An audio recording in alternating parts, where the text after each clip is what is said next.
Feeling cooped up? Let's get out. Our drone pilot brings you a view you can't get on a walk through your neighborhood. Everything is still there.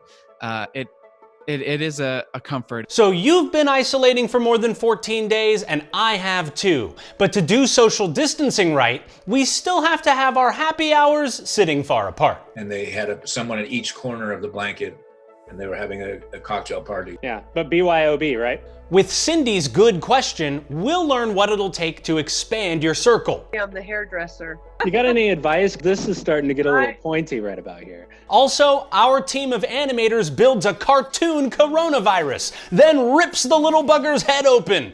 It feels good to watch, and it helps explain why soap is one of our best weapons. This is Distant Socially. Jim?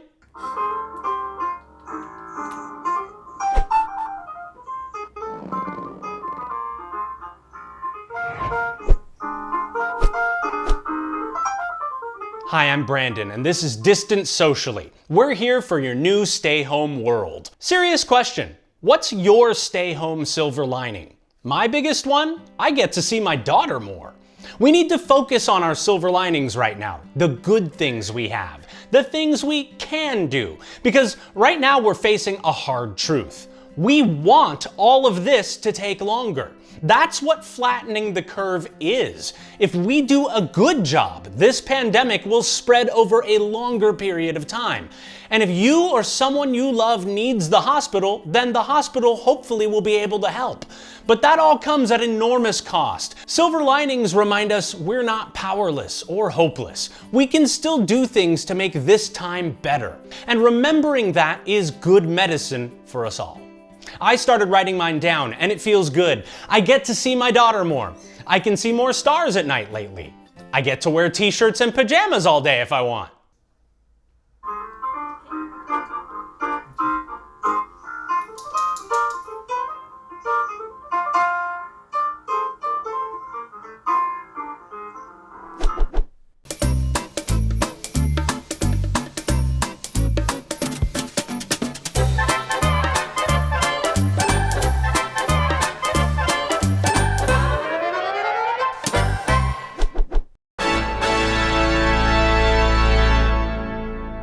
Our good question comes from Cindy, who wanted to know about making life more pleasant for the seniors she works with. And what kind of facility do you work at?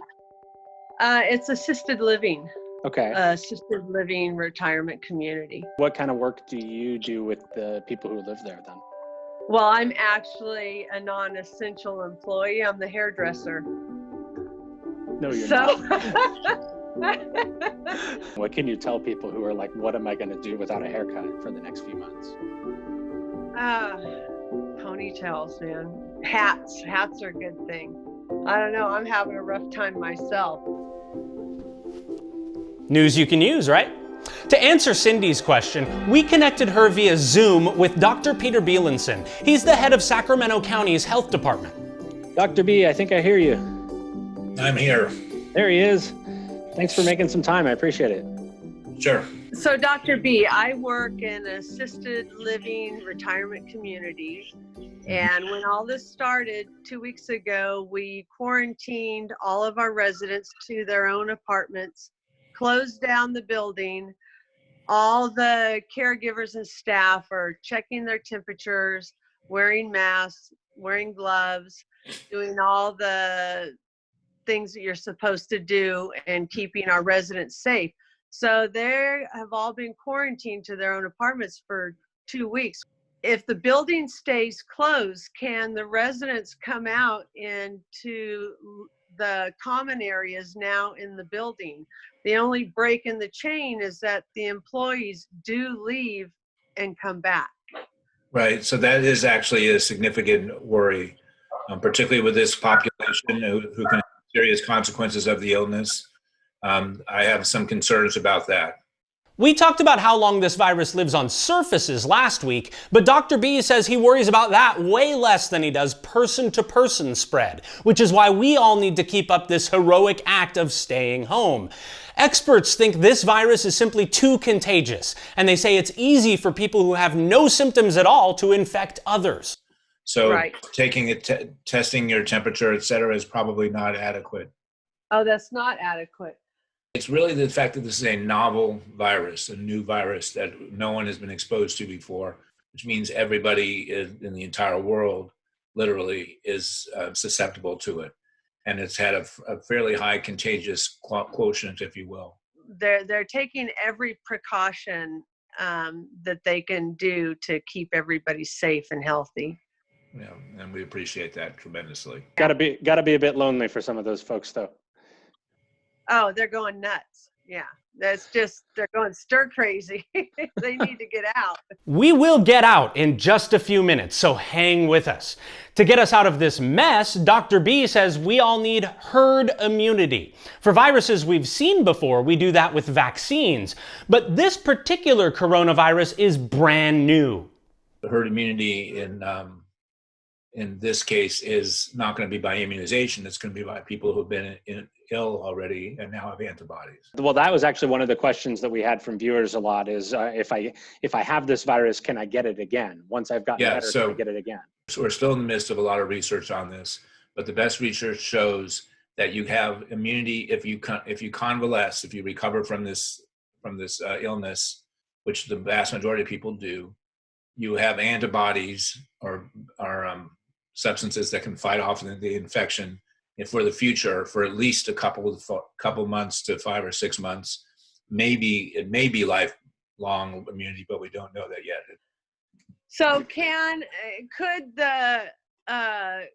could the community get their own test device? And they keep talking about this device that tests whether or not you're positive or negative within minutes. Yes, so that's a perfect example of what we should do if we have enough testing. We don't yet have enough testing. I think the test you're referring to is the one by Abbott.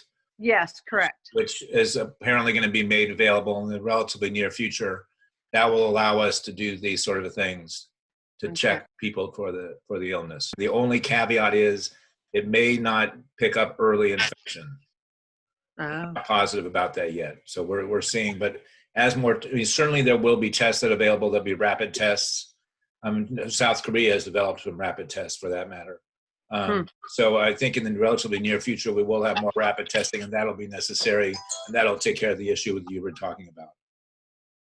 Very good. Thank you for your answer. Kind of in a similar vein to Cindy's question, I think but for everyone, like if I've been staying home really well for 14 days and some close family members or neighbors have been staying very good about staying at home for 14 days and none of us are symptomatic, at that point, is it okay to start interacting with a small expanded circle of people, or is that not okay? And how do you think about that? It's a very good point to make. The reason that I would say no, that it probably would not be smart to start congregating again, is mainly because you really don't know what the others have been doing. You can light a fire pretty quickly to having a wildfire of cases burning. So if you're going to meet your neighbor for a beer, you better set separate chairs 6 feet away from each other or more, right? Our neighbor actually put out a large blanket, and they had someone at each corner of the blanket, and they were having a cocktail party. So that is fine. Yeah, but BYOB, right? BYOB, right, and don't share. Thank you, Dr. B. Thank you.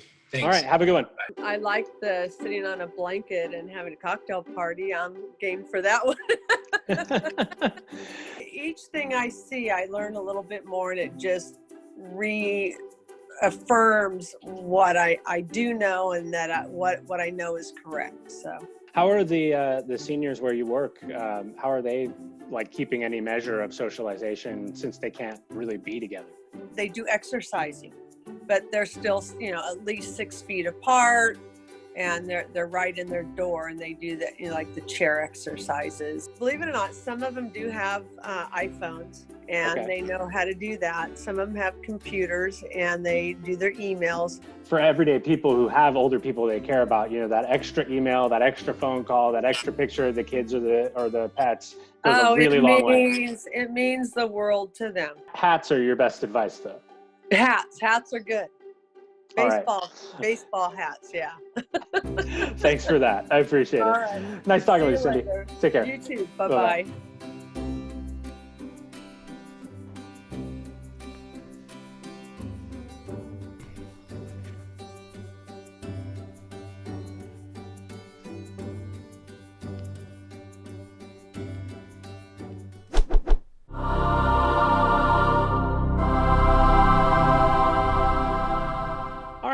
Tyler, well, I know who you are, but why don't you just say hi to everybody? Hey, everybody. I'm Tyler. I'm a photographer at ABC 10. All right. And so at a time when a lot of folks are cooped up, Tyler, your job actually does take you outside. Yeah, that's right. And it's kind of nice, honestly. I think going outside, if you can, you can still go out and take a walk per stay-at-home orders, and it's just really good for sanity to go outside and see that the world is still there.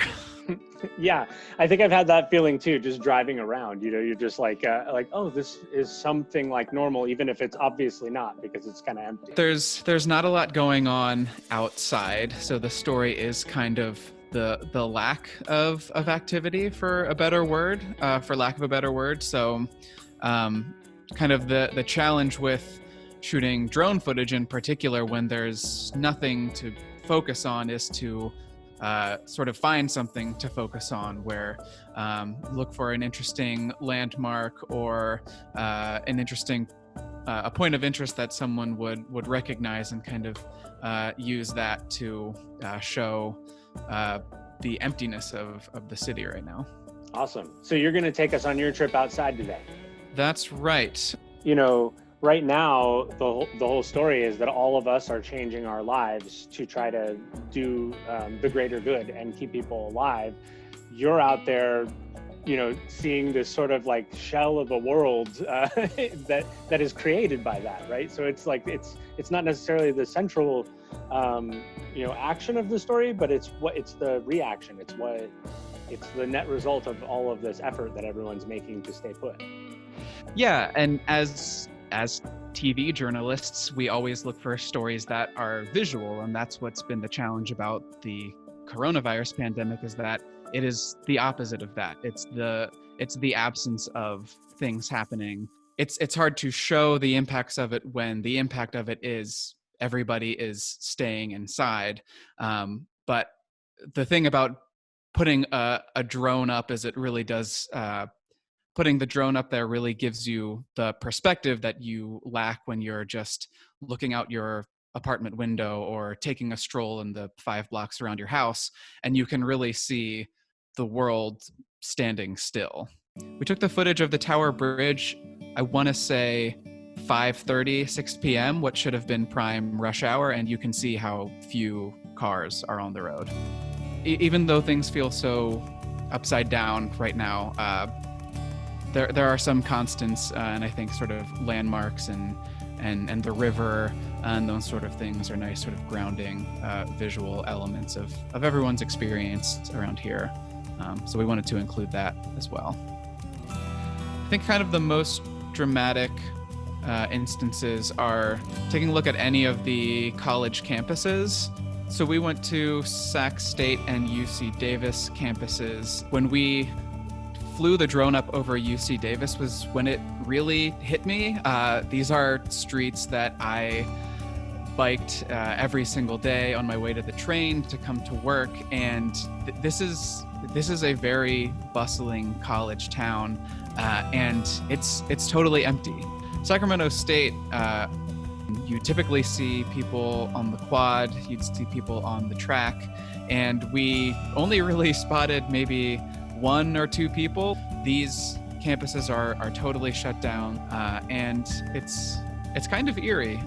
It's easy to kind of lose perspective when you're in your house all the time, but there's something strange about going outside and seeing these places that are typically bustling or full of activity, and remembering, oh yeah, there's supposed to be things happening right now, and it's very bizarre. It's easy to feel very overwhelmed by everything that's happening, and when you step outside into familiar streets, and maybe even just see your neighbor out for a walk, or just see places that you're used to are still there. Everything is still there. It is a comfort. It's kind of it's a grounding feeling when everything seems so kind of up in the air right now. I would recommend to anyone who is able to safely go out and take a walk to do so, because it can help keep you sane, and just remember that there's we're not alone in this.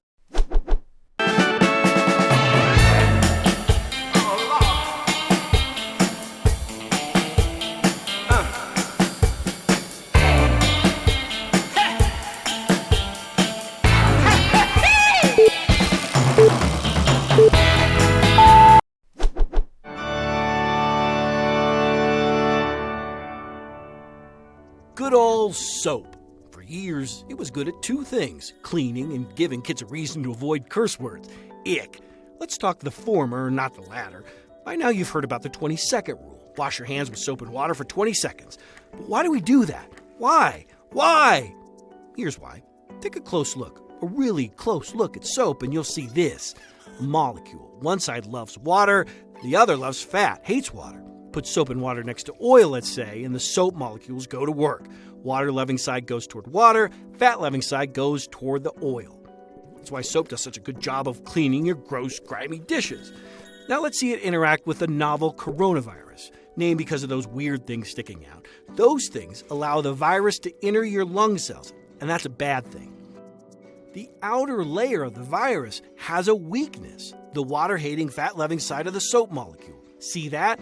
That outer layer, scientists call it a membrane of oily lipid molecules. That outer layer is no match for soap. Each one pries the membrane apart, exposing the water-soluble inside of the virus to, yes, water. Eventually, soap forms a bubble around the bad stuff. Scientists call it a micelle. Add more water, and it all washes away. So why 20 seconds? Look at your hands. No, seriously. Look at your hands. See all those lines? Viruses like to get in those. More soap time, more time to clean those cracks. Hand sanitizer, yeah, it works too, thanks in no small part to alcohol, which, through a sciencey term known as denaturing, works to destroy the virus. Key is to have at least 60% alcohol. So yeah, that vodka in your cabinet probably won't work. Save that for something else. Like, say, celebrating the real cool thing about soap. So get going and start counting. 1, 2, 3, 20 seconds.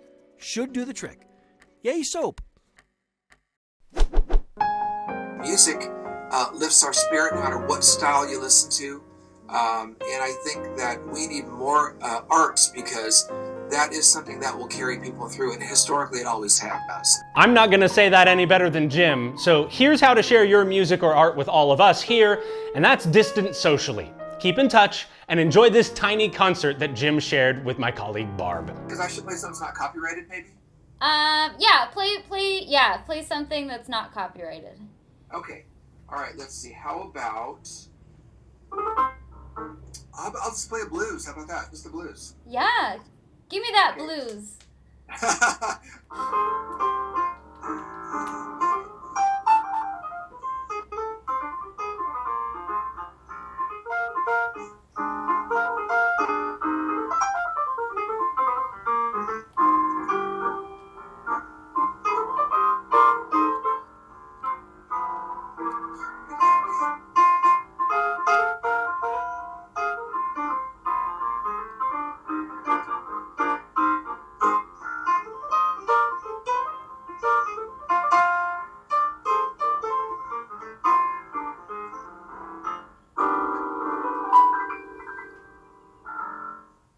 Little snippet. Is that good enough? Perfect.